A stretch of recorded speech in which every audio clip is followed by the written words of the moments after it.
مساء فل او صباح فل على حسب التوقيت اللي انتوا بتشوفوا فيه الفيديو. عاملين ايه؟ يا رب تكونوا كلكم بخير وصحة وسعادة وراحة بال وطمأنينة، اللهم امين يا رب العالمين. في فيديو النهارده هقول لكم على عادات مسائية لو انتوا طبقتوها قبل ما بتناموا هتصحي ان شاء الله تاني يوم وانتي كلك طاقة ايجابية ومرتاحة كده، وفي كده قبول عندك لليوم التاني ان شاء الله. يومك هيبقى ماشي وكلك تبقي كلك نشاط وحيوية. وعايزه اقول لك بيفرق جدا جدا جدا العادات دي لو انت عملتيها قبل ما تنامي. فيلا نشوف ايه هي العادات اللي لازم كلنا نعملها قبل ما بننام عشان نصحى كده واحنا كلنا طاقه ايجابيه ونشاط وكده سعداء لليوم الجديد. فيلا بينا. معلش لو كنت بتقل عليكم في الطلبين دول، والله العظيم بجد جدا جدا ان التصوير متعب جدا جدا في الروتين او في اي حاجه انت بتصوريها. عما تروحي لكل جزئيه معينه وتظبطيها وتصوريها، غير بعد كده انك بتحطي الفيديوهات دي على المونتاج وتقعدي تظبطي فيها، بياخد منك وقت طويل جدا من وقتك انت. غير بعد كده بتقعدي تسجلي مره واتنين وتلاته عشان يوصلكوا كل حاجه فيه مظبوطه، مبقاش اي كلام وخلاص في الفاضي، لا يبقى الكلام كله مترتب في بعضه. فلو انت اول مره تشوفي القناه اعملي اشتراك وفعلي زر الجرس على الكل عشان يوصلك مني كل جديد، واعملي كمان لايك للفيديو عشان يوصل لاكبر عدد ممكن. ولو انت استفدتي بحاجه بسيطه اعملي شير، وده فضلا منك مش امر مني انا. تمام كده. مساء فل، مساء هنا ومساء سعاده ومساء رضا ورحمه من عند ربنا سبحانه وتعالى. بص بقى، لو انت من الناس اللي بتصحي متاخر جدا جدا متعرفيش تصحي بدري ابدا ابدا، فقبل ما تنامي شوفي ايه اللي وراكي لازم يتعمل اعمليه قبل ما بتنامي. عايزه اقول لك هتصحي كل تاني يوم ان شاء الله كلك طاقه ايجابيه، كلك راحه كده مستقبله اليوم بكل بساطه جدا جدا جدا، لان انتي مخلصه كل حاجه قبل ما بتنامي. بص بقى، اولا بالنسبه لغرف النوم انت هتسيبيها لان احنا هننام فيها، فتاني يوم بنبدا نظبطها ورانا ان كان الفرشه انها تتغير او انها تترتب بس كده، فما ينفعش ان احنا نيجي جنبها. المهم قوي عندنا المكان اللي احنا بنقعد فيه، الريسبشن، غرفة المعيشة، الصالة. تمام. بتبدأي بالليل كده تروقيها. انا اول خطوة عملتها زي ما انتوا شفتوا كده في بداية الفيديو، شغلت القرآن. بجد بيعطي طاقة ايجابية، ولو انتي قدامك وقت في الروتين بتاعك بتخلصي بسرعة. انا من الناس بحب اني اشغل قرآن او اني اشغل نشيد ديني وقت ما بعمل حاجة، ما مش مستحب ابدا ان انا اشغل اغاني فين وفين، يعني كل فترة طويلة عما بحب مثلا اسمع اغنيه. وبرضك ما بحبش، او يعني كل الناس اللي شالت المسؤوليه وبتقرب من ربنا بتبداي تبعدي عن الاغاني. فانتي وانتي بتعملي اي روتين عندك او بتعملي اي حاجه، شغلي دايما قران نشيد دين اللي تحبيه وانتي بايه بتعملي روتين. بجد بيخليكي تنجزي بسرعه لو قدامك وقت طويل، ويديكي طاقه ايجابيه كده رهيبا. اول حاجه زي ما انتوا شفتوا كده في بدايه الفيديو، انا شغلت القران وكمان عليت صوته كده، بحب اسمع القران بصوت عالي. تمام. بعد كده شلت الفرشه مع الركنه ونفضتها. طبعا زي ما انتم عارفين الاولاد وهم صغيرين بيقعدوا يتنططوا على الفرشه فبينزل منهم طبعا اتربه وحاجات، فانا شلت الفرشه من على الركنه، وبعد كده جبت فوطه ونفضتها كويس قوي قوي لحد ما التراب والعك اللي كان موجود على الركنه نزل معايا. تمام كده. وما بصوا ما تركزيش قوي ان انا حاطه الكفر في النص وبقيه الركنه حاطه عليها بس البياضات، لان الكفر كان الاولاد وسخوه في العيد، فانا شلت اللي هو على الجزء اليمين والجزء الشمال وغسلته وسبت في النص لان هو اللي كان نظيف، وحطيت البياضات بالشكل اللي انتوا شايفينه. انا عندي اللي هي البياضات كامله على الركنه، وعندي اللي هو الكفر اللي هو الجاكار ده كامل برضك، بس للاسف الاولاد وسخوه. انا جبت بعد كده اللي هو صندوق الملمع الازاز والخشب، وبدات ان انا المع الخشب بتاعي بعد ما نفضت الركنه وفرشت البياضات عليها بالشكل اللي انتوا شفتوه كان موضح ليكم. ولمعت الكومودينو اللي كان في الصاله والترابيزه. تمام. ولمعت التلفزيون. ادعوا لي ولكم بظهر الغيب ان شاء الله. انا كان هنا عندي الشاشه وكانت الدنيا مترتبه، لكن للاسف والحمد لله يعني انها اتكسرت بقالها فتره، فادعوا لي ان انا اجيب واحده احسن منها واكبر منها عن القريب ان شاء الله ولكم بالمثل. تمام. فانا كنت لمعت الخشب وكل حاجه وكنست الصاله بالشكل اللي انتوا شايفينه. بعد كده جبت هنا الشرشوبه. كنت عامله عليه يعني غسل، يعني كنت حاطه في الجرده الميه السخنه، وكنت حاطه معطر الجو عشان يخلي ريحه الشقه حلوه قوي قوي.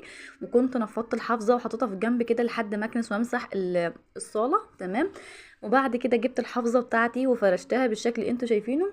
بجد الحافظات اللي هي السعودي دي رخمه قوي قوي، بتتزحلق كل شويه. انا عندي اللي هي الحافظات اللي هي التركي، بس بتخلي الشقه نار قوي قوي لان انا مفيش حد فوقي، فزي ما انتوا شفتوا كده، اول حاجه انا كنستها الصاله ورتبتها بشكل كويس، وكمان عطرتها ولمعت الخشب اللي كان موجود فيها. بعد كده دخلت على المطبخ، انا كنت هنا عامله جاتو شاتو وكنت عامله كريب، حبيت اوريكم. كان المطبخ عندي يضرب يقلب حرفيا والله العظيم. يعني كان صعب جدا جدا جدا التعامل مع مطبخ، وصعب جدا جدا انه يفضل لتاني يوم. هيلم طبعا عندك حشرات، هيتقومي تاني يوم تبقي متوتره ومزعوجه، بص هيطلع لك مواضيع كتير جدا جدا غير انك تروق. ولو انت من الناس زي ما قلت لك بتصحي متاخر، فانت هتطولي عما تخلصي الحاجات دي كلها. فقبل ما تنامي كده استعيني بالله واستعيذي بالله من الشيطان الرجيم، وشوفي كل اللي وراكي ايه واعمليه. انا اول حاجه عملتها كده الكريب عينته في التلاجة، الجاتو شاتو اللي كان متبقي عينته برضك في التلاجة، والكشر اللي فضل من اليوم ده بتاع الغدا انا عينته في التلاجة، واللبن عينته في التلاجة، وكل حاجة كانت عايزة تتحط في التلاجة انا حطيتها في التلاجة. وبعد كده جبت كيس، بدأت اشيل الحاجات اللي هتترمى تمام في الزبالة كده، وجمعتها كلها في كيس، وجمعت كل الزبالة وطلعتها لزوجي في البراندة عشان يرميها. ما ينفعش ان الزبالة تفضل في البيت تبات، لانها بتخلي الشياطين موجودة في البيت وبتجيب الفقر، ومش مستحب ابدا انها تفضل عندنا. فانا جمعت كل الزبالة وكنست المطبخ وجمعت كل المواعين اللي هتتغسل. بعد كده انا غسلت الجزء اللي هو على الشمال من الرخامه، وحطيت عليه فوطه. لو انت عندك اللي هي الفوطه اللي بتتشرب الميه تمام، انا معهش عندي بصراحه، فانا بحط فوطه، وساعات ببقى عامله كده مشمع وعليه فوطه ده مغسول، فبحطه في جنب كده واغسل المواعين. والمواعين اللي عايزه تتصفى انا بحطها كده على الفوطه لتاني يوم او ساعة ساعتين، وبحطها تاني في جوه الظرف بتاعتها. تمام كده. لو وصلت معايا لحد هنا متنسيش انك تعملي لايك للفيديو، دعما منك يعني وفضلا منك، مش يعني انا مش بجبرك على كده. بجد والله زي ما قلت لكم كده تصوير متعب جدا جدا، وعما تمنتجي وعما تسجلي ومره واثنين وثلاثه، ده بياخد منك وقت قوي ومجهود. فاتمنى يا رب ان انتوا تحبوني واكون خفيفه عليكم قوي، يعني ما اكونش بني ادمه تقيله كده وثقيله عليكم وما تحبونيش. اتمنى كده يا رب محبه توصل ما بيننا جميعا. تمام كده. انا كنت غسلت خلاص الصواني والحلال وكل حاجه، والحاجات اللي كانت تنفع تتحط في الظرف حطيتها مكانها، زي الكبابي زي الاطباق جوه المطبقيه. مفيش الا كان الحلال هي اللي انا حطيتها على الفوطه تنشف، وبعد كده هبقى انقلها اما تنشف على في الظرف بتاعتها. تمام كده. وغسلت المعالق وحطيتها برضك في اماكنها. بعد كده هنا جبت الاسبونشه والسلكه وبدات اغسل في الحوض بتاعي. بجد روتين الرغوي ده حلو قوي ممتع جدا جدا جدا. بس عايز اقولك اللي بيعجزك هي الكاميرا. لكن لو انت ما بتصوريش وكده فمتاخديش عايزه اقولك ان انت بتبقي بصي عايمه كده في الميه في قلب الشقه كلها. تمام كده. انا حبيت اوريكم ان انا عندي الحنفيه اللي هي بتتمدد، لكن انا عندي عشان الخلاط الحنفيه واطي قوي على الحوض، فبيبقى طويل قوي جوه الحوض، ففين وفين عما بحطه. بص بقى، انا بعد كده كمان الحوض كان متسخ عندي، حوض الوش، وغسلته بالشكل اللي انتوا شايفينه عشان كل حاجه تبقى بايته نظيفه كده كده، يبقى مفيش حاجه وسخ خالص. مفيش الا تاني يوم ان شاء الله الاوض اللي ورانا هتترتب. اوعى بقى تنسي نفسك كده بعد ما تخلصي روتين، ما تقوليش ان انا حامل، لا مش حامل. انتي ادي لنفسك كده مدة دقيقتين تلاتة وانتي بتشتغلي في البيت كده، اي فاكهة موجودة عندك، اي عصير اشربي، ادي لنفسك كده طاقة، تيجي طاقة وتخش جوه جسمك كده، ما تحسيش بالهموم. وخاصة احنا في جو حر، انا حسيت ان انا كان عندي برد فشربت ميه بالليمون وبرتقانه. الحمد لله كان عندي عنب وتفاح ومانجا، بس انا حسيت بدور برد فاكلت برتقانه كده، وكمان شربت عصير ليمون. بجد حلو قوي. بص بقى، اخيرا وليس اخيرا، يعني انتي شفتي خلاص البيت ونظفتي البيت، وكل حاجه كانت عايزه تتعمل عملتيها، كل حاجه عايزه تتروق روقتيها. اوعي تنسي نفسك بقى كده. بص بقى، راحة جسمنا كلها بتبدأ فين؟ من رجلينا تحت. فانتي واقفه طول النهار من شغل البيت لمذاكره لتودية دروس لتودية كل حاجه، يعني انتي مرهقه ارهاق شديد جدا جدا. كل اللي عليكي بقى تبدأي تجيبي كده طبق وتحطي فيه لترين 3 ميه دافيه، تكون دافيه شويه يعني زياده عما نتحملها. تمام كده زي ما انت شايفه، وبتحطيها في الطبق اللي انت هتستخدميه.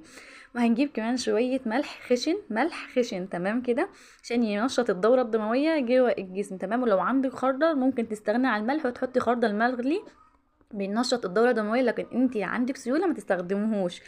وهنحط كمان هنا خل عايزه اقول لك بجد حلو قوي. اول ما نقعد ده بتحط فيه رجليكي بينشط الدوره الدمويه، هتنامي وانت كده كلك طاقه، جسمك سليم جدا جدا ومرتاح، وهتحسي بفرق تاني، والدوره الدمويه ماشيه، مش هتحسي بالم جوه رجليكي، مش هتحسي ان انت في تعب جوه رجليكي. اعتمديها في اخر اليوم.